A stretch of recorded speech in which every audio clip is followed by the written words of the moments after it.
Okay, as you're making your way back, we're going to talk a little bit about appropriate dress and being able to have a standard for that. Because we really have an expectation of leadership, we talk about clear understanding of what it means to have the appropriate dress. You know, and no matter what demographic you're in, I think there is a certain standard that is asked of pastors and ministers, those who be walking into a situation.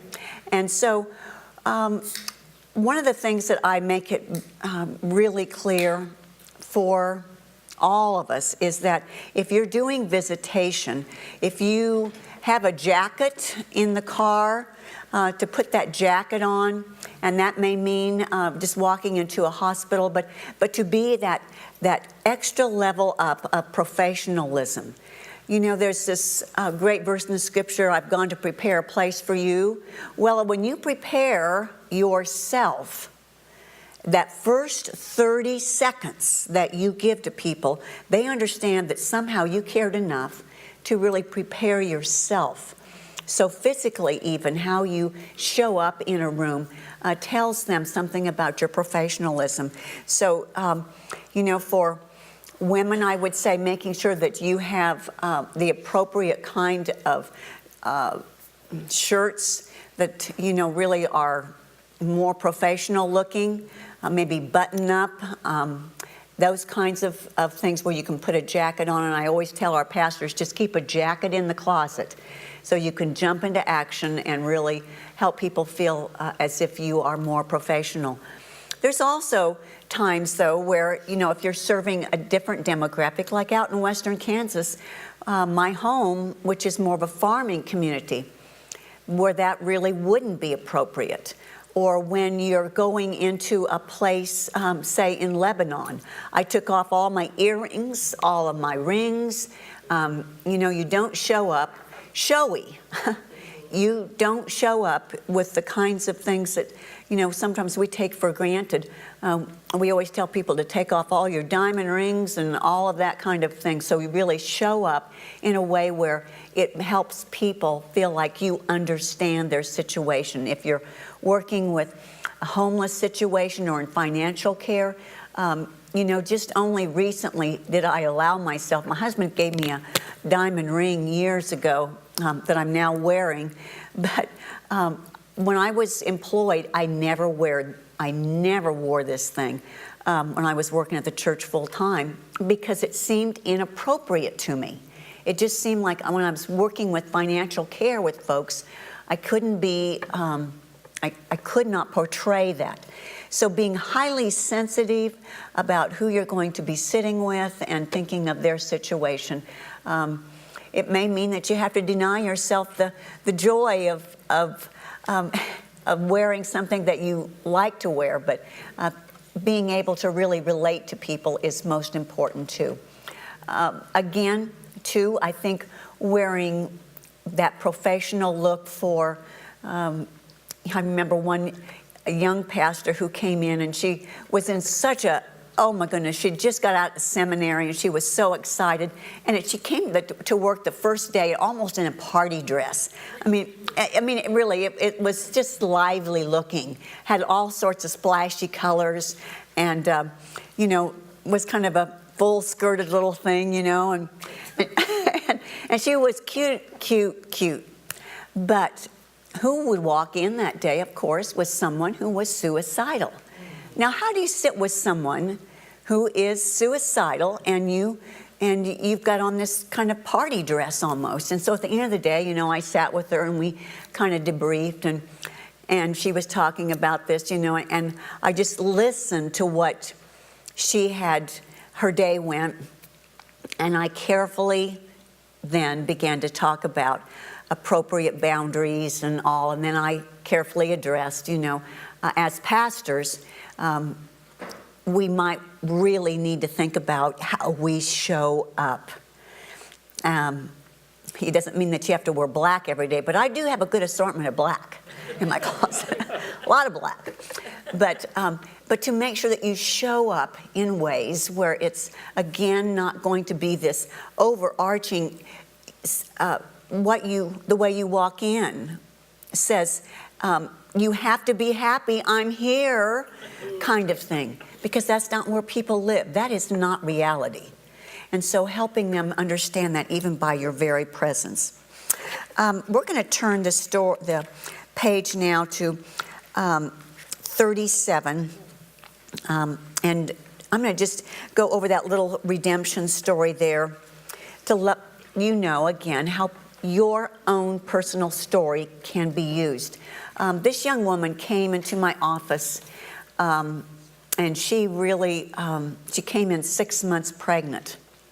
And when she came in and she began to tell me about a supervisor who had raped her multiple times. Do you think I didn't hear my own story? And of course, she never knew what was my story. That's not how I do ministry, and we're going to talk about listening skills in that regard. But I said I listened carefully, and then she says, I don't know what to do. Should I, this guy, he has raped other young girls, and they've all gotten abortions, and now here I am. And so it ended up that I encouraged her and her parents to really seek legal and a legal thing against this guy, and he ended up actually, that went to trial. It was a very public kind of, it was in the papers, but in the end, it propelled her life into an amazing life. She ended up going on to Georgetown Law School, taking on women's issues, and then went around the country changing laws for women. About 2 years ago, Sue Thompson, who's Adam's assistant, said, Karen, turn on Jon Stewart and look who's on. And she was on Jon Stewart telling her story and how now she is going around the country changing laws for women. So when you sit with people and you do the tough ministry, even out of your own story, and like I say, all I had to do was look at her and say, we're going to get him. And for her to be able to see and hear in my voice that she could stand up to him, and then she carried it on. But you don't even have to tell your own story. It is a matter of even the very look in your eye, the presence and the fearlessness that they know that you understand somehow. And that's how God works in our stories. Let's turn on now to listening, page 39, because that's where it really begins to talk about body language and how to be with someone in that. And that's what I was just getting at with Shauna's story, is that she, just to be with someone, to hear their story, to listen intently. The person must absolutely know that you are listening, that you hear them, that you understand. Somehow you have empathy. That word that we talked about, empathy.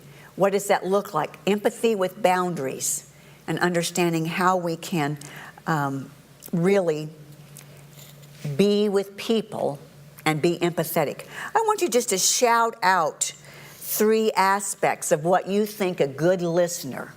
Just shout it out. Let's have 3 things where you think a good listener, where someone really was a good listener for you. Be quiet. Okay? Eye contact. Present. Did they sleep? Did they nod off? Did they yawn? Open body language. Open body language, right. Right. What about the place? Think about, pardon? A safe place. A safe place, right. Other thoughts about being that good listener, safe, non-judgmental. How do you not show any judgment? One time we were doing a seminar, and someone said, well, how do you have the non-judgmental present when it is just like something that knocks your socks off? And I said, you put on the Botox face. You know, it's that face where you just don't have any slight of quick reaction. Now, there are times when, I tell you, I've even fallen off my chair.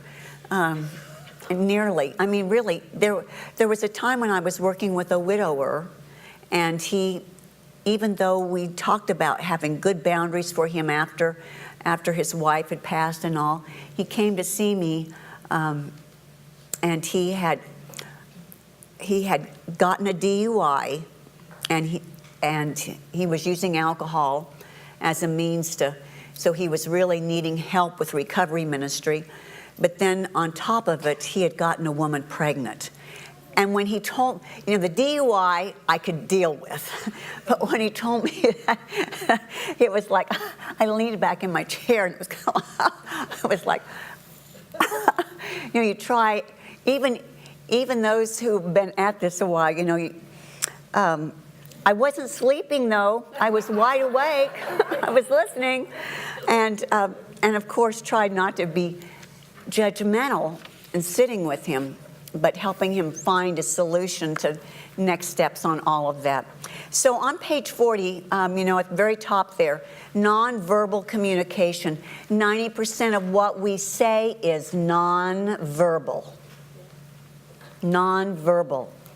How you carry yourself in the room, how you walk in softly, to instruct your people that you'll be training how to walk into a room, how to knock on a door. Those kinds of things, they may seem simple, they may seem like second nature to you, but even just how people knock on a door, or when you are opening a door of a hospital room and saying your name, or just having them be seated in a certain way, greeting them, extending your hand. It's all of those things. You know, in our department, people will fill out paperwork in a certain area before they come see a pastor. And you know, the volunteers that man that, they'll always say, Karen, do you want me to send them down or whatever to your office? And I'll say, no, I'm gonna come greet them myself. And I always walk down and I greet them and invite them into my space, because I want them to feel like I honor them, I respect them, that they are really being brought into the space in a very respected way. And so all of those little attention to details preach miles to how you understand or respect people. On page 40, there's guidelines for listening, and I put that first sentence that one of the most important things you do as a CCM is how you listen, and whether or not really you're able to just be with people in the most important way of listening. It's probably your most important job. About how you sit with people, we're going to go into some detail now, because it is different. Pastoral care is simply that. We are not counselors. We are not folks who are going to have answers. We're not going to be giving big advice. What we do is simply Christian listening and spiritual guidance, okay? That's a big difference. So, first of all, thinking how we prepare ourselves with prayer. So pray yourself up, even in the night before, if you know it's going to be a big day of ministry, or that day of, and you look at your calendar, you know you're going to be meeting with someone. Get yourself right with God, right in your own spirit, so you can really be prayed up. You know, have little prayer clips that really help you be prayed up. And then once you have met the person, as I bring them into my room, I always thank them for having the courage to show up, for having the courage to be vulnerable. Because for many, they will have saved some of the biggest things of their life to have a conversation with you. And so take this as one of the greatest compliments that God has given you this opportunity. So I thank the person and I ask them to make sure that they have filled out the paperwork. Again, that's on page 137 and 138.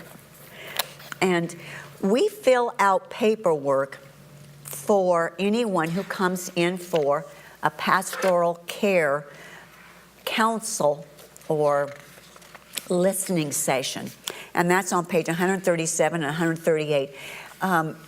We have them fill this out, and we have them do this because we want to be able to make sure that they understand we're taking this seriously. It's a confidentiality piece. That on page 137 is really almost a confidentiality statement that we're going to keep everything confidential unless somehow they may be suicidal or there's something that they may be thinking of having harm some way that we would need to get further help. And then, of course, on page 140, that's where we start taking notes. And, if at your church, if you don't have any records or if you're starting taking records, one of the questions that's always asked is, well, have you ever been subpoenaed? We have never been subpoenaed, and we've had thousands and thousands of counseling sessions with people because they understand it is pastoral. It is not about having a counselor. But we do take care notes. And I always ask the person, is it okay if I take a few notes that we can reflect on and that we can remember, and I can write down assignments that we have? And only a couple of times has someone ever said, I'd rather that you not write anything down. And that, again, is one of those moments where you pause and you know that you consider thoughtfully in the long run, is that really the most responsible thing you can do? So most everyone, though, 99% say that's fine. So taking down notes, and then you'll see on that page 140 where there's Bible passages offered, and if there's any danger signs, and of course personal history and all of that. So, but again, it is spiritual guidance. As they have been seated, they've done their paperwork, you pray with them initially, and really that prayer is something that can begin to even melt their hearts, and asking for the Spirit to guide the conversation and for there to be peace in the room, for them to feel that peace. Starting with prayer, in all things pray first, is completely changes what they think about this kind of situation, because they understand you are the minister. It is a position of power and authority, and you're going to set the time limit, you're going to set the boundaries. And so saying to them, we have right at an hour, maybe you have 45 minutes, because they're going to be 30 minutes in, and they've been talking for 30 minutes, and then you'll need to say something like, well, we have 15 minutes left. Now, I want you to think very carefully about what are the most important things that we need to pray about. And again, it's in spiritual terms, so that they understand that you really want them to get down to what's really the most important nuggets of that conversation.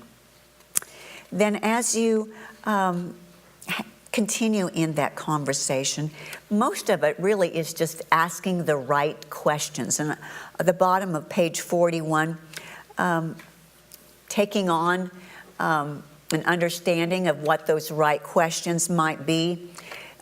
Those care cards that you received yesterday, that you received a packet of them.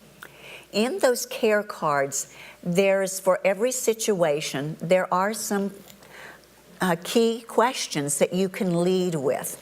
But those are also on page 105 to 117. If you just turn in your book to page 105, a lot of those situations, or the key ones, are there. And you can see talking points or questions that you can lead with. For instance, on page 107, I'm looking at anxiety. There's things like, can you name triggers? The things that cause you to be anxious. Name one thing that is overwhelming, and why is that so important to you?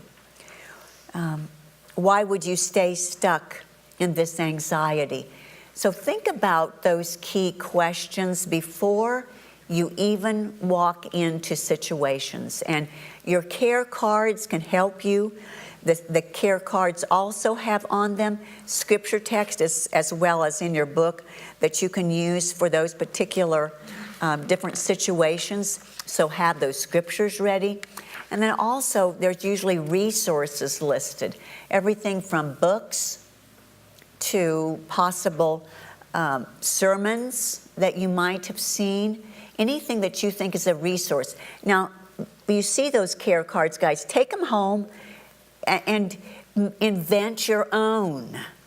You know, what are the key things that your congregation could put in there? Perhaps there's resources for homelessness. We were talking over break about a wonderful homeless ministry you have. And please tell me that homeless ministry that you all have. Loaves and fishes. Mobile loaves. Mogul. M-O-B-I-L-E. Mobile. Thank you. Mobile loaves and fishes. Okay. But what is it? Community. Okay. Community first, that kind of ministry. So let's really be in conversation. But when you go home, put those on your care cards so that people would understand these are resources in our community, at our fingertips, that we can have readily available. You know, when it comes to suicide, the Suicide National Hotline, all of those kinds of things that you would, you know, when you start bringing people into your ministry that may not know all the things that you've accumulated in your brain, you want them to have resources immediately. So having your own care cards available, and so take what's on those pages and rework them and create your own care cards. Now, on page 42, in talking about just clearly some signs that we want to understand about what it means to be a good listener. Paraphrasing is always an important thing, to be able to speak back to them as they have said something to you, like what I have heard you say. Because they may go, no, that was not what I was trying to say. Let me try again. And so paraphrase back to them what you think you've heard so that they can begin to really understand that you're paying attention.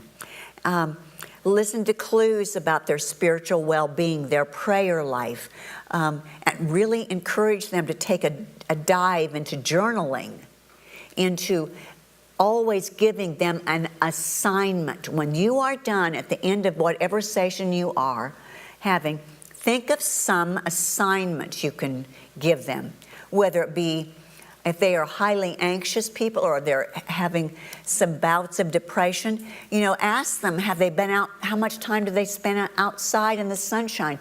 Y'all got a lot of sunshine around here, and that's a great antidote just for depression, is being outside and walking and exercise. Ask them those kinds of questions. If they have a prayer partner, if they journal, those kinds of things. But giving them guidance. It's not about, in a sense, being the counselor, but it's offering guidance and assurance that you'll be praying for them and then perhaps guiding them to other resources. When you, we're going to turn to page 43 a little bit there. Again, talking about how we really work with people. Physically sitting and facing the person is important, and making sure that you really are in a safe place and you have a lot of times something between you, or at least a good space, but sitting and facing the person and making, as we said, a good eye contact, leaning forward, making sure. I had one person come to me and said, I know the pastor was just completely fried, said that the pastor literally fell asleep in their conversation. If you've had a hard day, long day, that's not, and I always told my assistant, the last thing I need at 4 o'clock Thursday is the toughest person to come in and talk to me, because I will be fried.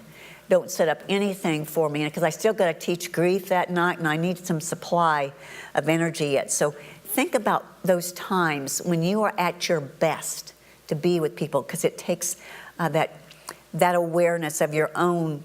Make sure that you do not put yourself in a harmful situation, and be careful that you do not go into situations alone, and being that non-anxious presence. Spiritually too, there's a spiritual assessment on page 143. That's always a good tool to use for people when you're counseling, or counseling is a acronym for listening, really, in our situation. But there's a spiritual care assessment in helping them understand where they are with their walk with God.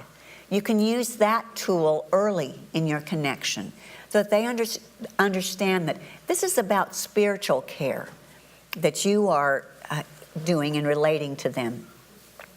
Now, there are 3 levels of listening, and I want to very quickly, I learned this from one of our CCMs. It's not in the book, so you might want to write these down, but she always teaches this at our national seminar and does a marvelous job. She herself is a counselor, and this is something that she's learned in her practice. She says there's 3 levels of listening. The first level is that internal listening. It's the listening when you're really thinking about your own self, your own story, your own how you are relating it to your own life. And so your attention is really not on their story. So be listening carefully, because that you do not want to be going to that place where it's only about your story. The second one is where there's really focused listening and your attention is on the other. So you're really listening intently and focusing on the other. Yet there is this third and higher state of listening where you are prayed up, and it's really invoking the Holy Spirit, where you are setting this space of grace. And that's what I understand that Diane did for me years ago, that she created a space of grace for me. If we can do that for others, to create a space of grace, and it is really about that higher state of listening where we understand that God is so present in the conversation with us, and we make that clear, and let the Holy Spirit really work. Because the Holy Spirit will give you the right words if you're in that space. Our tendency is to give advice. Our tendency is to somehow make sure that because we do have some wisdom to give, but first and foremost, make sure that you wait, because it's really not about giving that advice. It's about letting them unwind and find their own way to the answers, because eventually they will. Eventually they will find their way to the answers, and helping them just be that, you will be the presence and the prayer partner for them. On page 44, that sympathetic listening, offering sympathy, is an important piece, and saying the right words. You know, saying the right words when there is a need for sympathy is so important. You know, we've all had someone say words to us after something's happened in our life where we just want to go, you know, I can't believe that you've said that, or that, but be very alert for what, and really spend time with a team if you're able to create a team. But some of the words that we hear in grief in that regard are things like, God needed another angel. Yeah, don't you just cringe when you think about that? Or it was God's will. You know, and people will say that even after they've heard all of Adam's sermons on the will of God, they will still say those words, that it was God's will. And so in your grief work with people, make sure that you are able to unwind what that means. And what I would encourage you to do is to get that little book, Why, and to spend some time really digging into the right language about God's will. Or Leslie Weatherhead's book, The Will of God.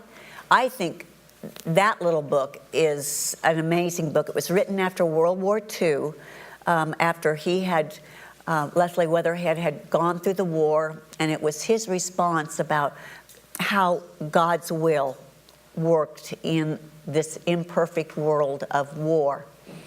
And we have used that book over and again, especially with suicide, because it really helps people understand there is this perfect will of God, where God would have wanted 90 long years for all of us plus, right? But then there is this circumstantial will of God, that when the circumstances are the worst, what do we as people of God really do for each other? We will be able to be there. We will be the presence of God. And in those circumstances, we will rise up. We will create somehow a resurrection out of the dust, right? It's rise up, over and again. And I will say those words to people in grief. I will say to them, there will be a day when you will rise up out of this, and you will have your own moments of resurrection out of the grief of this, because that is God's not perfect will, but his final will is that we will have our own resurrection.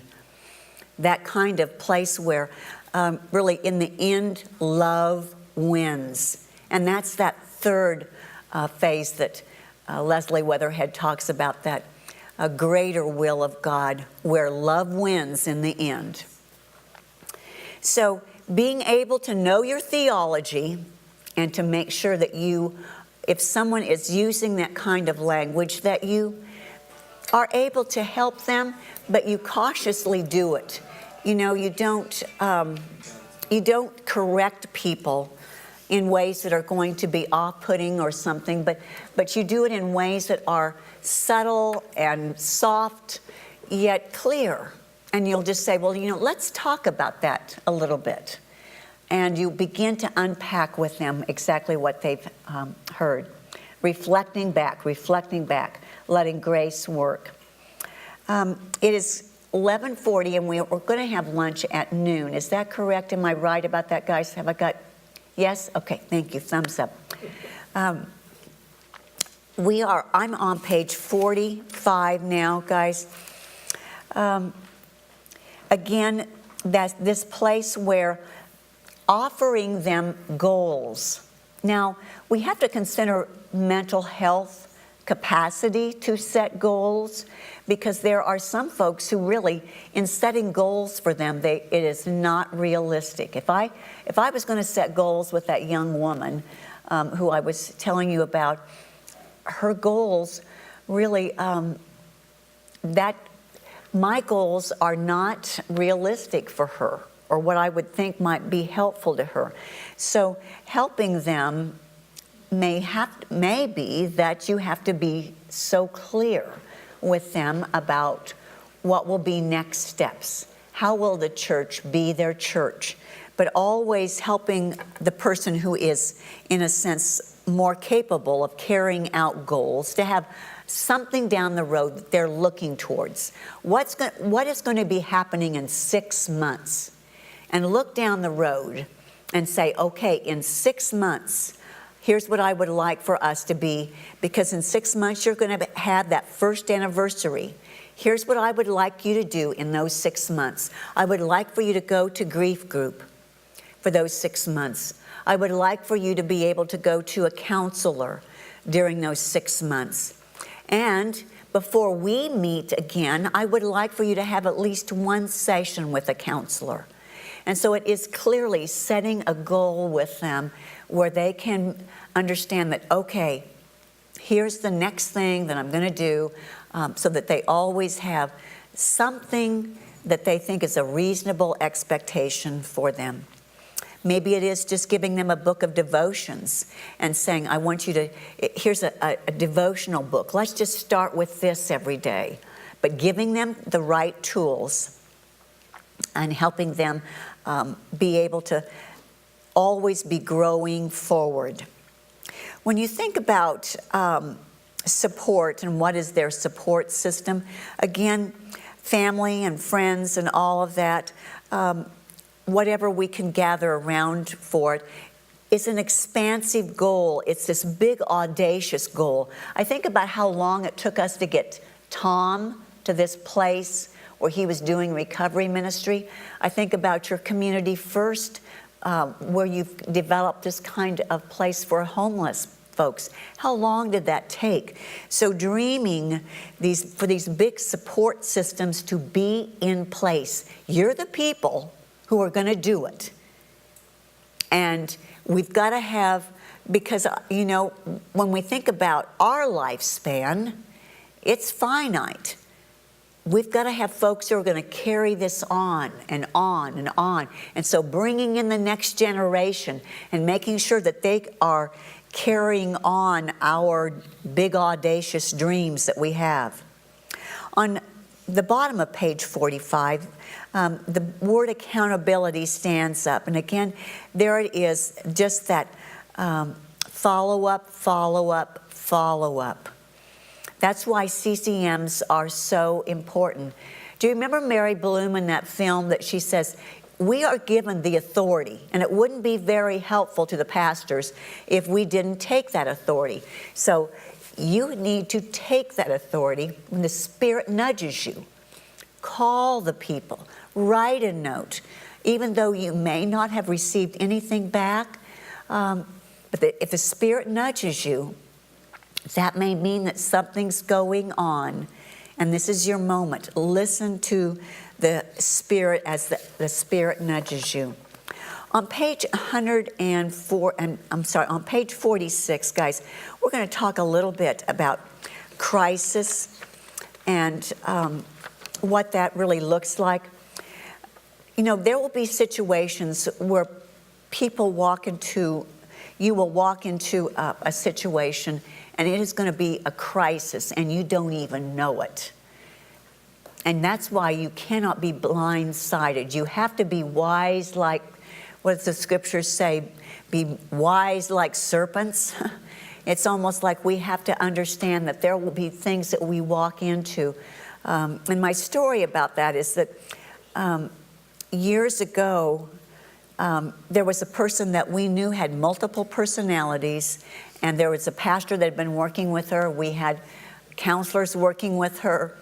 And we were really just we weren't making any headway. So the other pastor asked if I would see this person. So I said, sure, I'd be glad to have a session with her and just see what I could figure out. So she came in, and because of the multiple personalities, she came in dressed as a teenager that day, and she was about a 50-year-old woman, but she had on a short skirt. Her voice, her intonation was very high that day, and she sat down, and I knew that she was in this other space.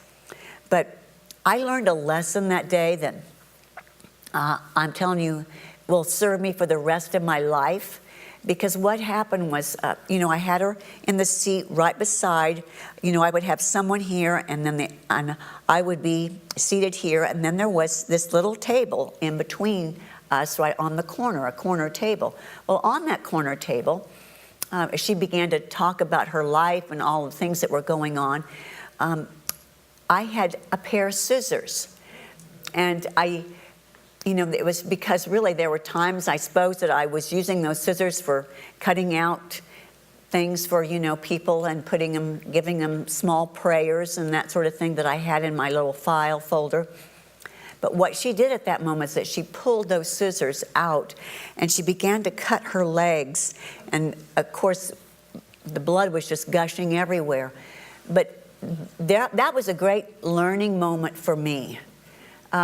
Luckily, our security person was walking by, very full of the Holy Spirit, intuitively understanding that so I walked out immediately, and he came right in, and we got the scissors from her. We called 911 and got help. But that was a lesson I will never forget, because I was not prepared in the safe place. So look at your surroundings, making sure that things are safe, no one is going to get hurt, and that you feel like somehow you're very watchful. In this day and age, to be very watchful of what someone may have on their person, making sure that you are not putting yourself,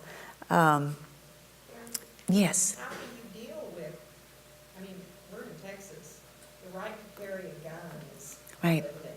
Right. How do you cope with that in your church?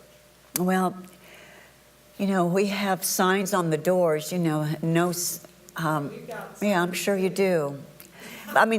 Here's the deal, guys. We even, there are, You have security though. we do, and that's a piece that, we didn't have for a long time. But, you might find yourselves needing to have someone placed at the back of the sanctuary and be watchful as people walk in. But even at that, guys, they always talk about one of the best kinds of things that you can do as a congregation is just take a hymnal out and throw the hymnal, if there would be an active shooter in your midst, to throw the hymnal, because those big sharp edges of a hymnal will throw the person off balance. So that's one thing. But if you're one-on-one with people, that's why going into a home is an absolute, you just never know. You can't put yourself at risk that way. And we will not allow our CCMs to, we say to them, do not do this. Do not put yourselves at risk. Meet in the narthex with someone, or, at a coffee house, any place where it's going to be a public space, but do not put yourself alone with someone. In this day and age of guns, I hear you. If people are in a dark place where they don't have the capacity to think clearly, it only takes one time. And as I say, even the smartest among us, I think we can be vulnerable. Now, on page 47, guys, where it says some sessions are difficult, again, referring to your care cards. But on page 139, there is a SelfCare Contract. 139, Safety and Self-Care Contract. If you're seated with someone and you think that they have suicidal tendencies, we keep these, we give these to our CCMs, and we make sure that somehow they have quick access to them, especially if they're going to be meeting with someone that we know has mental health problems. And because what this contract is essentially is a way for that person to commit to calling.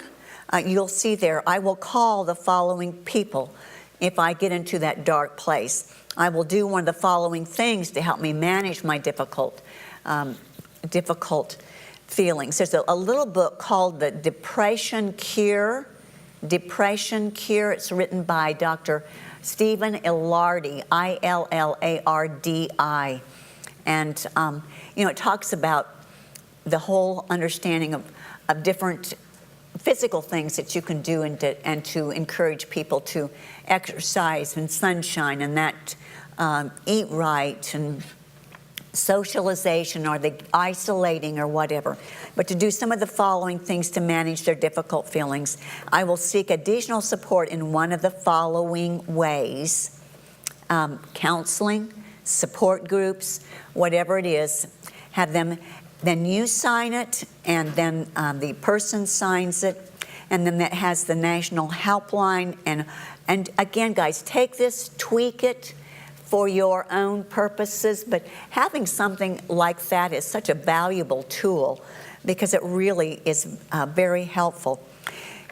The whole idea, too, of dealing with suicide, and we've been talking about that throughout the seminar because I think it is a national epidemic. It's something that we really have to be alert for and be aware of, that people go into dark places. Knowing how to respond immediately. Because as a pastor, I've got to count on the fact that my CCMs they're every bit as good as what I could possibly be in the long-term care of someone who has gone through a suicide of a loved one. My story on that is a year ago, October, this family had been on the front row the Sunday before, and Joe had been in a very dark spot he'd been depressed for several months. But his wife was having devotions on that. It was actually a Friday morning, my day off, as you know it would be. But she called the church, and Joe had completed suicide in their bedroom and with a gun. And she called the church, and we had one pastor in that day. That pastor went immediately, but he was brand new, young pastor, hadn't really had a lot of experience with that kind of thing. And so I said, I'm on my way. I'll be right there. But in that moment, guys, when I got there, Christine was literally on the floor, And what we do at that moment is that we get down in the dirt. You just think about that verse of scripture that we talked about with Jesus. We get down in that moment. I got down on the floor with her, and we were there for probably half an hour before she could even begin to sit up. Because to live through that kind of situation, you have to be able to have the right people with you. So it was Tino, who you saw on the film. Tino and I were there. But then I said to Christine, after that, I said, Christine, who are the people that you think that we could call to help us through all of this? And she named 2 CCMs that she knew very well. I gave her some options, and she said, Mary Bloom was one of them, and then Nan Smith. And so I called both of them in that afternoon and then that evening. And so I had to leave for a little bit to do wedding rehearsal. And Mary came in and sat with her. And really what Mary knew to do was to just be able to say to her, Christine, this was not your fault. Christine was saying, if I would have only, if I would have done this. She was going through that. That's the first thing people do. If only.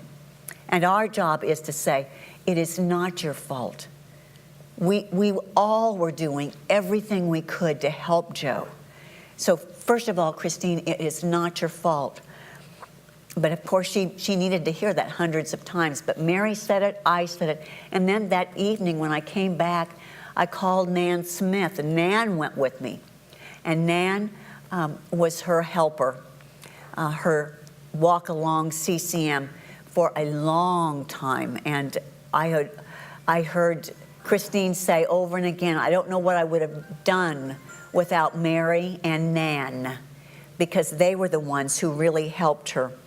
One of the things, guys, I want to encourage you when people are going through these really difficult times, to encourage them to seek counseling.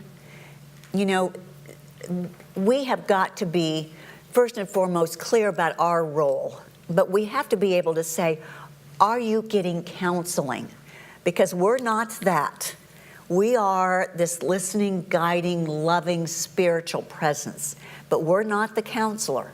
And so we have to be able to guide them and to be able to help them understand the right things. One of the things that I've learned very recently, most of these folks that have gone through these suicides, they are getting what they call EMDR therapy. And EMDR therapy is this kind of therapy, and I think I need EMDR therapy. All that I have lived through, even in the last couple of years, going into multiple suicides. In Joe Polo's case, Christine wanted me to go in and anoint the body. And you cannot walk into that stuff and not be affected. It just accumulates over time. But EMDR therapy is where you will call up the memory, and then you will receive some sort of electrical shock. And what it does is it reprograms that into a different side of the brain, as I understand it. And I'm probably not fully explaining that as the counselors were. But if you just Google it, EMDR therapy, EMDR therapy, if I said electromagnetic or whatever, I thought it was rapid eye movement desensitization. There's that also. But EMDR, I think EMDR is a little bit different, I think. But they all refer to it as their EMDR therapy, and we have multiple counselors who are trained in it. So, are you Googling it? Yeah. Okay. EMDR is a therapy that was designed for people with PTSD. Right. And I think that originally it was used for helping people coming back from war. Exactly. Yeah. And it does have to do with rapid eye movement, and because there's something about the way that your eyes move that connect the two sides of the brain. Mm-hmm. But there is a method of EMDR where you hold these little paddles in your hand. Exactly. And it's not electric shock, but it is a vibration that occurs. And that also, that's supposed to accomplish the same thing as the eye movement. Yeah. And for some reason, these folks, when they're going through this, what they have said is that when they miss their sessions with their counselor, some of that begins to come back upon them. And what the counselors have told us is that the quicker we can get folks to start receiving that kind of therapy, the better off they will be. So I may be a lost cause. I don't know. Maybe I waited too long, all these years. But I do think it's effective treatment. And so, planting those seeds, because people are hesitant to really receive sometimes care. But planting those seeds, I think, is important, that we can just say in our classes, in our emotional wellness classes, that these are some options, leaving it open at that. And maybe people will be able then to have conversation privately with you about it. There are times, too, when you have to take immediate action. And if someone is in your office and they are suicidal, or you are in a space and they are suicidal and they are saying that, don't mess around. Absolutely do not mess around. And make it clear to any CCM that you may be training to encourage them to call 911 and to not have fear of doing that. And the way that I always set that up is to say, you know what, I just think we need more help today. Don't say, we're going to call in the police now, or say, I really want to call in but do it softly and gently, and just say, this really has me worried right now, and I want to do the best I can for you. So I'm going to call and just get us more help right now. And that's when you call, or you have someone else call for you, and you begin to develop relationships. Like we have Johnson County Mental Health. They will come and immediately just sit with people. And it's as good as having the police come. We have some great people on our police who really have taken great training with mental health. They are marvelous, sensitive people. So don't hesitate if things get to that place. And also have in your back pocket who you know to be good psychiatrists, who in your area has good medical care, because if people have mental health problems, they need to know that you as a spiritual leader, as a spiritual guide, will encourage them to get help, to have a physical, and it could be something completely in their being that they don't need to have, maybe a depression or an anxiety drug. I mean, it may be something, as I told you the story about the woman who had the brain tumor. But encourage them to get a physical at least if they have something that's going on. Know that depression and anxiety are as big a killers, that anxiety is the biggest killer as depression. And they go together. So if someone says, I just have anxiety. Well, let me tell you, what people will complete suicide who have high anxiety just as much as those who are depressed. So just know that can happen. When we come back together, we're going to go over some care scenarios before we start. But one last thing I want to say, guys, as we end for lunch, is that no matter what happens in these difficult situations, there will be times when we do everything we can as God's ambassadors, as God's hands, feet, heart, and still people will complete suicide.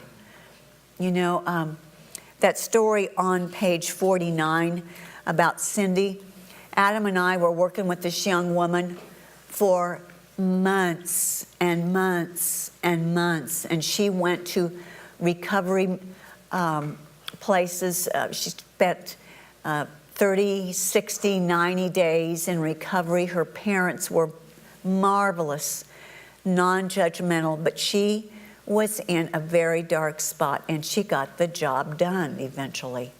And what we had to say to each other, not only to her parents, but to us as pastors, as CCMs, was we did all we could.